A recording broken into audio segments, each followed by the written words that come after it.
فتحي باشا، باشمهندس عبد الوهاب. الفيديو ده متسجل لكم انتوا الاثنين.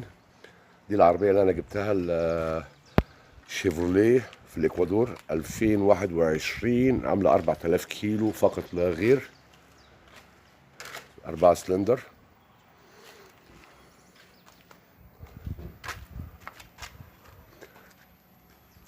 دي اسمها شيفروليه تراكر.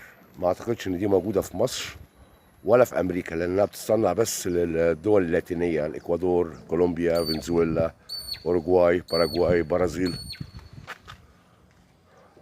3 من جوه هنا تمام، وفيها سقف بالكهرباء. الزراير اهي بيتفتح ويتقفل.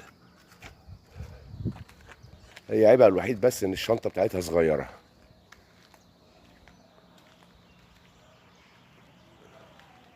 تراكر. ما اعتقدش ان دي موجوده ولا في مصر، وما شفتهاش في امريكا خالص. ودي الشنطه، هي شنطه بس عيبها ان هي شنطه صغيره، ممكن تحط حاجاتك. ودي بتترفع والشنطه بتتقفل بتتغطى عشان مفيش حد يخبط العربيه او يكسرها او يسرق حاجه. العربيه اوتوماتيك، مكيفه، التكييف بتاعها كويس جدا، عامله 4000 كيلو. كاميرا، يعني ستاندر، كل حاجه فيها هي عادي.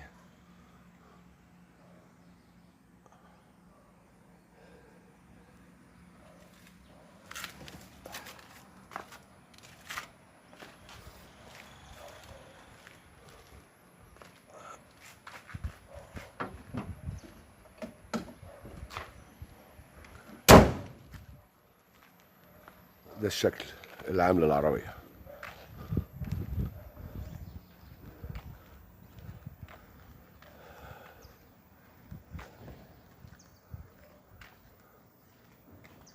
تحياتي لكم.